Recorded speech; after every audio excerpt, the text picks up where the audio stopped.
Em 1676, uma freira possuída pelo diabo escreveu uma carta que possuía 14 linhas e que permaneceu em segredo há mais de 340 anos, até que a mensagem escrita pela freira italiana Maria Crucifissa della Concessione foi decifrada com a ajuda de um programa de computador que foi tirado da Deep Web. Mas afinal, o que tinha escrito nessa carta e por que ela escreveu? Se você quer saber mais sobre essa história, assista esse vídeo para desvendarmos esse mistério. Se você não me conhece ainda, eu me chamo Ryan e muito bem-vindo ao canal Mistério Oculto. E agora vamos descobrir logo esse mistério.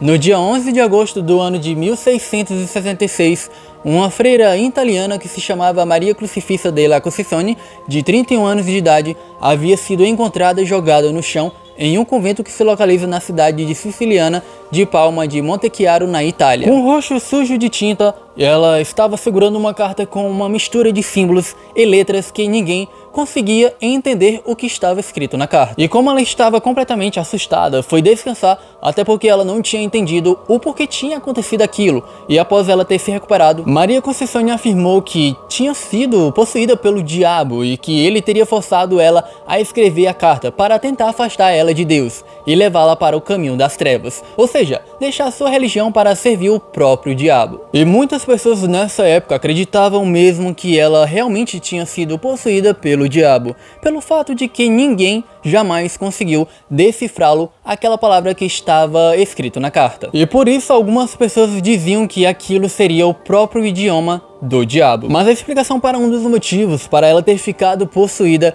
é que Maria Concessione entrou para o convento de freiras quando tinha apenas 15 anos de idade, e de acordo com alguns relatos, diziam que ela teria sofrido traumas por ter se afastado da sua vida social que tinha com outras pessoas. E foi por isso que muitos especularam que esse seria o motivo da sua possessão. Então as pessoas realmente acreditavam que ela teria ficado possuída. Mas um dos principais motivos que teria feito a jovem entrar para o convento foi justamente na tentativa de se livrar de uma voz que a atormentava todos os dias. Porém, naquela época, nenhuma das irmãs notou nada de estranho no comportamento da jovem, e com o passar do tempo, Maria Concessione, a sua luta interna começou a transparecer de uma maneira angustiante. Quando ela foi interrogada por freiras, ela confessou que foi visitada pelo diabo, e isso teria deixado as freiras comovidas, ainda mais por se tratar de alguém tão jovem como ela. Mas isso não deixaram elas surpresas, até porque boa parte delas já havia sido tentada por meio de vozes maliciosas que queriam afastar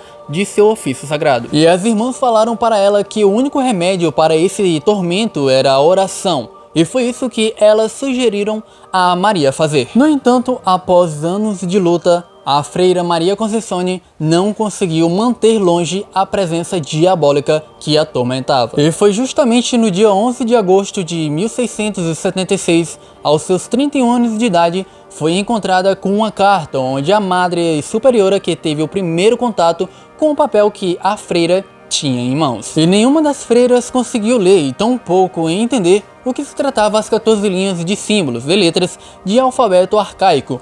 Era como se fossem praticamente garranchos. A própria Maria também foi incapaz de dizer do que se tratava aquilo, pois segundo ela, a voz teria dito que aquela mensagem era destinada a nenhuma delas. E ao longo dos 342 anos do ocorrido, a carta praticamente adquiriu o caráter de uma lenda urbana. E desde esse tempo, jamais uma pessoa conseguiu decifrar o que tinha na carta. Mas até que no ano de 2017, os pesquisadores do museu chamado Ludum, na Itália, decidiram que desvendariam o segredo da mensagem de uma vez por todas. Com a ajuda de um programa de decodificação encontrada na Deep Web e usada por redes de sistema de inteligência internacional, o Search4Ray conseguiu detectar a presença de palavras em grego, árabe, rúnico e latim. A diretora do museu, Daniela Abate, acredita que a irmã Concessione teria escrito a carta em um sistema de taquigrafia, que é um método abreviado ou simbólico de escrita, ou seja, usando um novo vocabulário ou extraindo as letras de alfabetos antigos que ela podia ter aprendido naquela época. Eles tiveram a certeza disso após testarem o Search for Rare em alguns símbolos taquigráficos padrão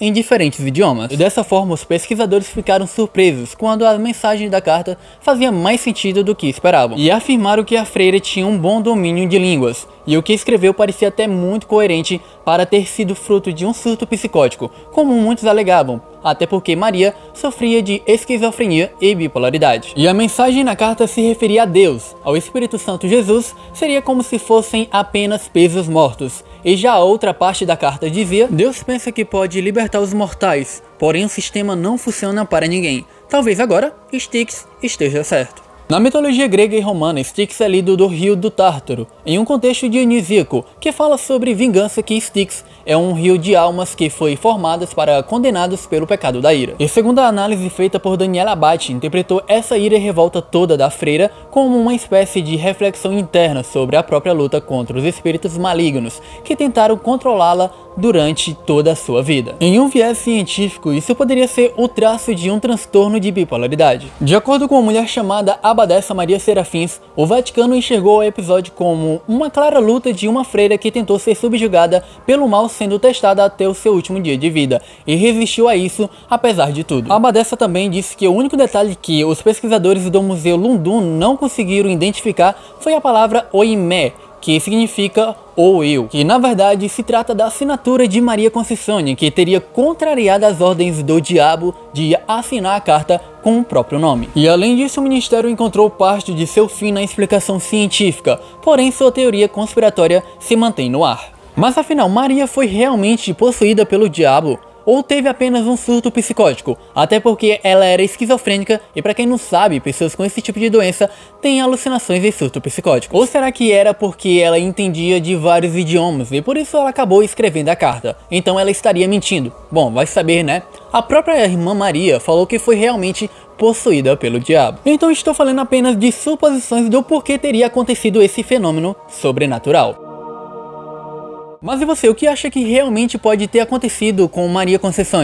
Comente aqui sua opinião que eu vou estar lendo cada comentário. E se você curtiu o vídeo, deixe o seu gostei, para eu saber se você está gostando do conteúdo e para me motivar a trazer mais vídeos desse tipo. E se você ainda não é inscrito no canal, se inscreva e ative o sino de notificação, porque toda semana estou postando vídeos novos e por isso que é importante você ativar o sino de notificação para ser notificado pelo YouTube quando chegar vídeo novo. Então é isso, eu vou ficando por aqui. Até um próximo vídeo.